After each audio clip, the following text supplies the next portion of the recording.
Hi hello నమస్తే అండి. ఈరోజు నేను చింత చిగురు చికెన్ చేస్తున్నాను. సీజనల్గా వచ్చేవి కాబట్టి మనం మంచిగా, ఎందుకంటే ఎప్పుడు దొరకదు కదా చింత చిగురు. ఇప్పుడు చాలా చాలా టేస్ట్గా ఉంటుంది. ఇప్పుడు కొంచెం వర్షాలు పడ్డప్పుడైనా కానీ ఆకురాలి వచ్చేది చిగురు కాబట్టి చాలా టేస్ట్ ఉంటుంది.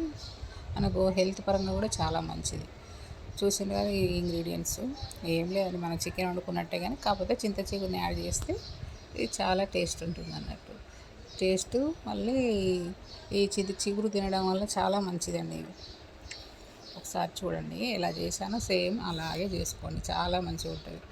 చూసి మనం కొంచెం అంత ఉప్పు కారం వేసి చికెన్ని ఒక 15 మినిట్స్ అట్లా మ్యారినేట్ చేసి పెట్టుకుంటే ముక్కకు మంచిగా ఉప్పు కారం పడుతుంది.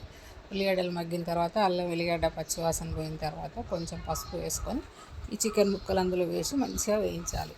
నూనె తేలిన తర్వాత మనం చికెన్ ఉడికేంత వాటర్ వేసేసుకోవాలి. వాటర్ వేసిన తర్వాత మన దగ్గరికి కావాలన్నట్టు, మనం చికెన్ అనేది కొంచెం గ్రేవీ చిక్కగా ఉంటుంది కదా, అలా అయిన తర్వాత మనం చిగురిని ఫస్ట్ కడిగి పక్కకు పెట్టేసుకొని ఇప్పుడు సిమ్లో పెట్టేసుకొని ఆ చిగురిని వేసుకోవాలి. చిగురు మాత్రం అట్లనే వేసేయద్దు, చేతితో ఇలా నలిపి వేస్తే దాంట్లో ఉన్న పులుపు, అంటే దాని పులుపు గుణం అనేది అట్లా బయటపడుతుంది. మనం ఆకులుగా వేస్తే దాన్ని అలాగే ఆకులు కానీ పైన తేలుతుంది, కానీ అందులో కూరలో కలిసిపోదు. చూసిందా, అట్లా చేసి మంచిగా సిమ్లో ఒక 10 మినిట్స్ సిమ్లో పెట్టేసినాం అనుకోండి, చిక్కగా గ్రేవీ తయారైపోతుంది.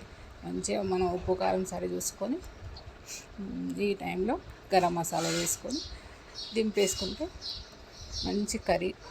సీజన్లో వచ్చే మరి ఈ ఎంతమందికి దొరుకుతుందో చింత చిగురు చూడండి, ఒకసారి చూసి ట్రై చేసి చూడండి.